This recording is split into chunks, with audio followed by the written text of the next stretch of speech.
بسم اللہ الرحمن الرحیم۔ میرے سب دیکھنے اور سننے والوں کو السلام علیکم۔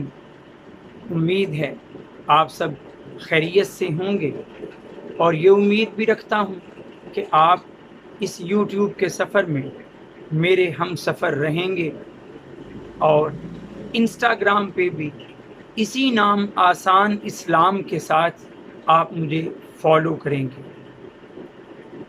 انسان جب کبھی زندگی کے کسی بھی میدان میں قدم رکھتا ہے، جب کبھی بھی کسی امتحان کے لیے اترتا ہے، تو اس امتحان میں وہ لازم چاہتا ہے کہ کامیابی ہی اس کا مقدر بنے۔ کبھی بھی کوئی انسان بھی ہم میں سے جب کبھی کسی امتحان کے لیے بیٹھتا ہے، کسی امتحانی میدان میں اترتا ہے، تو کبھی بھی ناکامی نہیں وہ چاہتا۔ ایک امتحان یہ دنیاوی زندگی بھی ہے۔ اس زندگی کے میدان میں میں اور آپ اس وقت تک موجود ہیں جب تک یہ سانسیں چل رہی ہیں۔ تو جب تک مجھے اور آپ کو یہ زندگی ملی، ہم ایک امتحان میں بیٹھے ہیں۔ اب اس امتحان میں بھی تو میں اور آپ کامیابی ہی چاہیں گے نا۔ تو آج وہ کامیابی کیسے ملے گی، اسی کا چند آیات کی صورت میں بیان آپ کے سامنے رکھنا چاہوں گا۔ آج کا میرا موضوع 18ویں پارے کی پہلی سورہ مبارکہ سورہ مومنون کی ابتدائی 11 آیات ہیں۔ میں پہلے آپ کے سامنے وہ 11 آیات پڑھ دیتا ہوں، ان کا ترجمہ کر دیتا ہوں، اور پھر باقی بات کروں گا۔ تو سب سے پہلے آپ کے سامنے سورہ مومنون کی آیات۔ اعوذ باللہ من الشیطان الرجیم، بسم اللہ الرحمن الرحیم۔ قد افلح المؤمنون، بے شک کامیاب ہو گئے ایمان والے لوگ، مومنین لوگ۔ پہلی صفت ایمان ہوگا دل میں تو پھر کامیابی ممکن ہوگی۔ اب ایمان تو بنیادی شرط ہوگی، اس ایمان کے ساتھ ساتھ مجھے اور آپ کو اور کون سی صفات اور خصوصیات حاصل کرنا ہے، تو سنیے۔ الذین هم فی صلاتہم خاشعون، یہ وہ لوگ ہوں گے جو اپنی نمازوں میں عاجزی اختیار کرتے ہیں۔ نماز قائم کرنا اپنی جگہ ٹھہرا، لیکن اس نماز کے اندر خشوع و خضوع دوسری صفت۔ پھر والذین هم عن اللغو معرضون، اور یہ وہ لوگ ہیں جو بے مقصد بیہودہ کاموں سے اعراض برتتے ہیں، منہ پھیرتے ہیں۔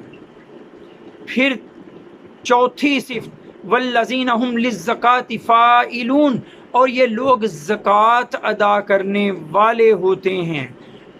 پانچویں صفت آگے سنیے، والذین هم لفروجہم حافظون، اور یہ وہ لوگ ہیں جو اپنی شرمگاہوں کی حفاظت کرتے ہیں، یعنی بے حیائی کے کاموں سے بچتے ہیں۔ ہاں، جو جائز تعلق ہیں، الا علی ازواجہم او ما ملکت ایمانہم فانہم غیر ملومین، بیویوں اور اپنے لونڈیوں کے حوالے سے انہیں یہ قید نہیں ہے شرمگاہوں کی حفاظت کی کہ ایسی صورت میں ان پر کوئی ملامت نہیں۔ فمن ابتغى وراء ذلك، جو کوئی اس کے سوا کوئی اور راستہ تلاش کرے گا، تو پھر فاولئک هم العادون، تو یہ لوگ حد سے گزرنے والے ہوں گے۔ آگے سنیے، والذین هم لاماناتہم وعہدہم راعون، اور یہ وہ لوگ ہیں جو اپنی امانتوں اور اپنے وعدوں کی پاسداری کرنے والے ہوتے ہیں۔ دو باتیں کہہ دی گئیں، امانت رکھی جائے تو اس میں خیانت نہیں کرتے اور اس کو اس کے حقداروں تک لوٹاتے ہیں، اور ساتھ ایک اور صفت کہ جب کبھی وعدہ کرتے ہیں، کسی سے کوئی عہد باندھتے ہیں تو اس کو پورا کرتے ہیں۔ اور پھر والذین هم علی صلواتہم یحافظون، اور یہ وہ لوگ ہیں جو اپنی نمازوں کی حفاظت کرتے ہیں۔ وقت پر ادائیگی، جس طرح نبی کریم صلی اللہ علیہ وآلہ وسلم نے سکھایا اسی طرح ارکان کی پوری ادائیگی، یہ ان کی نمازوں کا خاصہ ہوتا ہے۔ اولئک هم الوارثون، یہی وہ لوگ ہیں جو وارث قرار پائیں گے۔ الذین یرثون الفردوس، یہ وہ لوگ ہیں جو جنت الفردوس کے وارث ٹھہریں گے۔ ہم فیہا خالدون، اور اس میں یہ ہمیشہ رہیں گے۔ یہ 11 آیات کے اندر 7 سے 8 مومنین کی صفات اللہ نے بتائیں۔ اگر یہ صفات میرے اور آپ کے اندر پیدا ہو جائیں تو زندگی کے اس امتحان میں کامیابی ہی کامیابی، اور جنت الفردوس ہمارا مقدر ٹھہرے گا۔ اللہ مجھے اور آپ سب کو اس امتحان میں کامیابی عطا فرمائے۔ وآخر دعوانا ان الحمد للہ رب العالمین۔ السلام علیکم۔